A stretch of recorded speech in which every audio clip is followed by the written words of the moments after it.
প্রতিষ্ঠা দিবস মানেই তৃণমূল কর্মীদের কাছে আবেগের দিন। দলের নেতা কর্মীদের একাংশের মতে এই দিন শুধু একটি দলের জন্মদিন নয়, বরং বাংলার রাজনীতিতে পরিবর্তনের সূচনার প্রতীক। 2011 সালে দীর্ঘ 34 বছরের বাম শাসনের অবসান ঘটিয়ে ক্ষমতায় আসে তৃণমূল কংগ্রেস। তারপর থেকে টানা 3 বার বিধানসভা নির্বাচনে জয় পেয়ে রাজ্যের শাসনভার সামলাচ্ছে মমতা বন্দ্যোপাধ্যায়ের নেতৃত্বাধীন সরকার।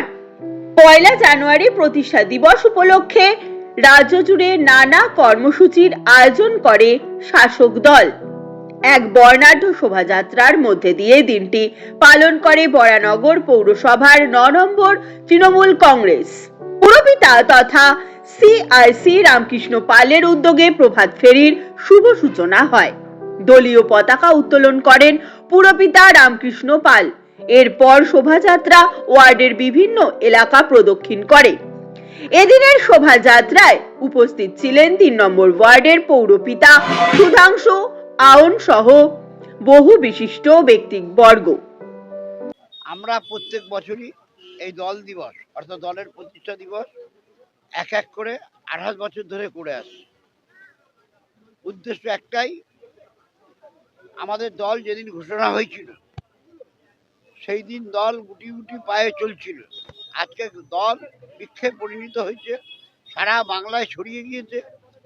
আমি তো নিশ্চিতভাবে আজকের এই দিনে বলতে পারি, কথাটা যদি বড় হবে। আজকে সারা পশ্চিমবাংলায় কোনায় কোনায় আমাদের যে সংগঠনে ভিত্তি করে আমরা মিছিল, মিটিং, বড় বড় জনসভায় আমরা সবাই যাই। সংগঠন না থাকলে হয় না। আমরা গত কয়েক মাস আগে SIR বাড়িতে বাড়িতে ইউনিভার্সাল ফর্ম দেওয়া হলো। কোনো দলের কর্মী কিন্তু BLOর সাথে ছিল না, আমাদের BLO সবার সঙ্গে একদম শেষ পর্যন্ত ছিল। এবার SIR যে হিয়ারিং চলছে সেই হিয়ারিংয়ে কিন্তু আমরাই মানুষকে সহযোগিতা করছি। তাতে এটা পরিষ্কার যে আমরা সংগঠিতভাবে আমাদের শক্তি প্রচুর। আগামী 26-এ নির্বাচন এর প্রমাণ হয়ে যাবে। যারা হিন্দু মুসলমান করে আজকে বাংলাকে ভাগ করে দেওয়ার চক্রান্ত করছে এবং বাংলাভাষী মানুষের ওপর বিভিন্ন রাজ্যে আক্রমণ চলছে, এটা একটা সংগঠিতভাবেই হচ্ছে। এটা কিন্তু বাংলার মানুষ ভালো চোখে দেখে না। বাঙালি বিভিন্ন জায়গায় কাজ করতে যাবে, সে বাংলা ভাষায় কথা বলে তার উপর অত্যাচার হবে, তাকে জেলে যেতে হবে, ভাবার কোনো জায়গা নেই। মানুষ কিন্তু যোগ্য জবাব দিয়ে দেবে।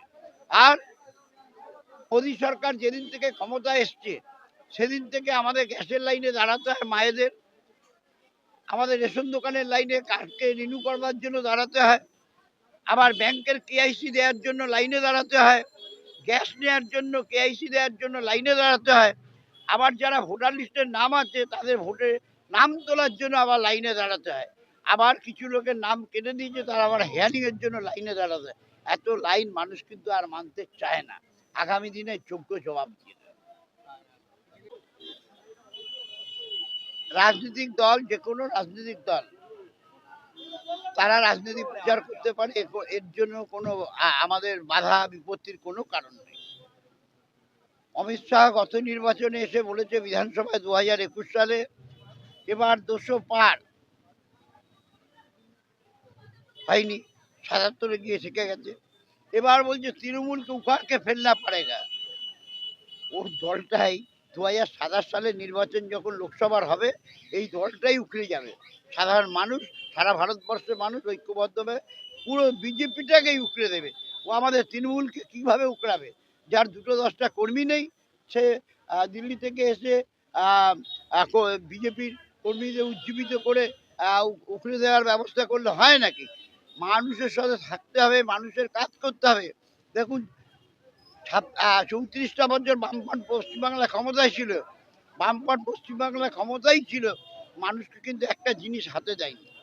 আজকে মমতা বন্দ্যোপাধ্যায় ক্ষমতায় 15 বছরে 14.5 বছর মনে হয় বয়স হলো, একদম জন্ম থেকে মাতৃমা আর মৃত্যু হচ্ছে সমব্যাপী, তার মাঝখানে বহু জিনিস আমরা বলে দিন শেষ হয়ে যাবে। মমতা বন্দ্যোপাধ্যায় কিন্তু এই জিনিস করতে পেরেছে। মানুষ কাকে বাঁচবে? কাকে বাঁচবে? যে পশ্চিমবাংলার মানুষের জন্য কথা বলে তাকে বাঁচবে, যে পশ্চিমবাংলার মানুষের জন্য কিছু আর্থিক অনুদানের ব্যবস্থা করে তাকে বাঁচবে, না যারা বড় বড় বাতেলা দেয়, কাজের কিচ্ছু করে না, তাদের কিন্তু বাঁচবে না। আগামী 26-এ নির্বাচনে যা আছে তার মনে হয় অর্ধেকও চলে যাবে। আজকে 1 জানুয়ারি 2026 আমাদের দল 1998 সালে প্রতিষ্ঠিত করেন মমতা বন্দ্যোপাধ্যায়। বহু সংগ্রাম, বহু আন্দোলন করেছিলেন। পরবর্তীকালে তিনি সিদ্ধান্ত নিলেন জাতীয় কংগ্রেস থেকে বেরিয়ে তৃণমূল কংগ্রেস গঠন করলেন। সেই থেকে আজকে আমরা 29তম বর্ষে পদার্পণ করেছি। আমাদের নেত্রী মমতা বন্দ্যোপাধ্যায় সারা বছরই আমাদের নিচু তলার কর্মীদের উদ্দীপনা দেয় এবং উৎসাহ দেন, যাতে আমরা সাধারণ মানুষের পাশে থেকে তাদের প্রতিনিয়ত পরিষেবা দিতে পারি।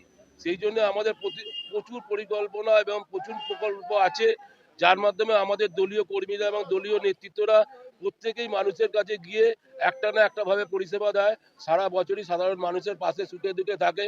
এই কারণেই আমাদের নেত্রী বলেছেন, যে কোনো প্রয়োজনে মানুষের সাথে থাকো, সুখে দুঃখে থাকো। সুতরাং আমাদের কোনো চিন্তা করতে হবে না, কারণ সাম্প্রদায়িক বিজেপি এমনই একটা দল, সারা ভারতবর্ষ জুড়ে বিভিন্ন রাজ্যে যেখানেই ক্ষমতা আছে তারা মিথ্যা প্রতিশ্রুতি দিয়েছে। এমনকি বিগত কয়েক মাস আগে যে নির্বাচন হয়েছে, সেই নির্বাচনে যে 10,000 টাকা করেছে, সেই টাকাটাও বর্তমানে ফেরত নেওয়ার চেষ্টা করেছে। সুতরাং আমাদের নেত্রী কোনোদিন কাউকে ফেরত নিতে বলে না। আমাদের নেত্রী প্রত্যেক মাসে মাসে 1,000 টাকা এবং 1200 টাকা করে দেন, এবং এবারে আবার সম্ভবত হয়তো সাধারণ মানুষের, গরিব মানুষের কথা চিন্তা করে উনি আরো বিভিন্ন প্রকল্প নেবেন। সেই প্রকল্পের মধ্যে বাংলাকে আরো উন্নয়ন করে তুলবে, সাধারণ মানুষের পাশে দাঁড়াবেন। এইটুকানি আমরা দিদির হাতকে শক্তিশালী করার জন্য আমরা তলাকার বুথ স্তরের কর্মী সবসময় আমরা এগিয়ে থাকবো এবং দিদির হাতকে শক্তিশালী করার চেষ্টা করবো। ধন্যবাদ।